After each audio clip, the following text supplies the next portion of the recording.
Shalom à tous, quelques mots sur la paracha. Alors ce Shabbat, eh bien, on va déjà préciser qu'il y a un petit décalage, puisqu'en effet, Shabbat dernier c'était Shavuot encore en France, tandis qu'en Israël c'était après Shavuot, et donc nous avons lu Parashat Nasso, et ce Shabbat en Israël nous lirons Parashat Be'alotra. Donc c'est pourquoi ce Shabbat en France, eh bien, ils liront la Parashat Nasso. Donc il va y avoir un décalage pendant plusieurs semaines jusqu'à la fin du Sefer Bamidbar, Matot Masé, où donc il y aura Israël sera en avance d'une paracha et voilà, dès le début du Sefer Devarim, eh bien la France va rattraper ce décalage. Pour respecter et honorer nos amis de France, eh bien nous allons dire quelques mots sur la paracha qu'ils vont lire ce Shabbat, donc parachat Nasso. De quoi parle la parachat Nasso? Eh bien, comme on l'a déjà dit, le livre de Bamidbar est appelé également le livre des Lévi'im. Au début de la paracha, eh bien, on va nous parler de la répartition de la famille donc, des Lévi'im. Chaque famille des Lévi'im avait pour but et avait une délégation de transporter tel et tel ustensile, telle et telle partie du Mishkan durant la traversée du désert et était responsable également du montage et du démontage. Donc ça c'est la première partie de la Parashat Nasso. À la fin de Parashat Nasso, la Torah va passer à un autre épisode.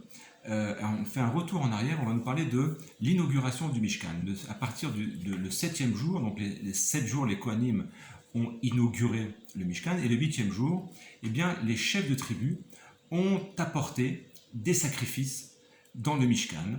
Chaque chef de tribu ont apporté une série de sacrifices, des matériaux précieux, etc., pour le Mishkan. Et donc la Torah va nous réciter donc en détail cette série de matériaux et de sacrifices que chaque chef de tribu va apporter pour l'inauguration du Mishkan. Et ce qui est particulier, c'est qu'en plein milieu donc de cette description au début et à la fin du Mishkan, on va nous parler d'un sujet qui a priori n'a rien à voir. Il s'agit de la Isha Sota, la femme qui est soupçonnée d'infidélité à son mari. En effet, lorsque c'est malheureusement ça peut être le cas, eh bien ce qui se passe c'est que le mari doit se détacher de sa femme jusqu'à ce qu'on ait bien prouvé que cette femme n'est plus infidèle. La femme soupçonnée d'infidélité eh bien, devra se présenter devant le Kohen, et celui-ci eh bien, devra effacer le nom du Sefer Torah, du nom d'Akadosh Baruch Hu, dans des eaux, et on ajoutera à ces eaux également de la poussière du Mishkan, du sanctuaire, et la femme donc soupçonnée d'infidélité devait boire ces eaux.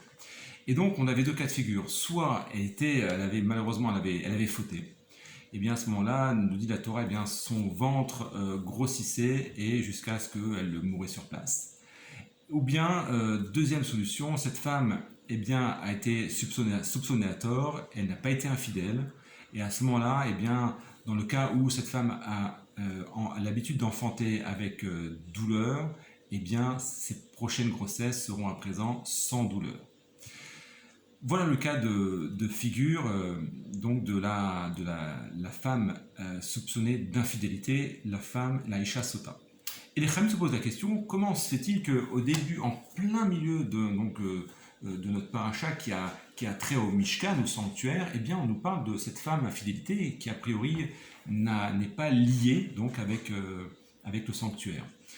Eh bien les Chachamim veulent nous montrer le message que les Chachamim veulent nous dire par cette description, c'est pas anodin, eh bien, c'est-à-dire que le couple juif eh bien, est au centre de la Torah. Le couple juif non seulement est au centre de la Torah, mais il est primordial pour le Ham Israël. Dans ce sens que c'est lui-même, par l'intermédiaire de ce Shalom Bayit, eh bien, qu'on peut maintenir précisément la Kedusha, qu'on peut faire descendre la Shekhinah. S'il n'y a pas de Shalom Bayit, eh bien c'est rompu.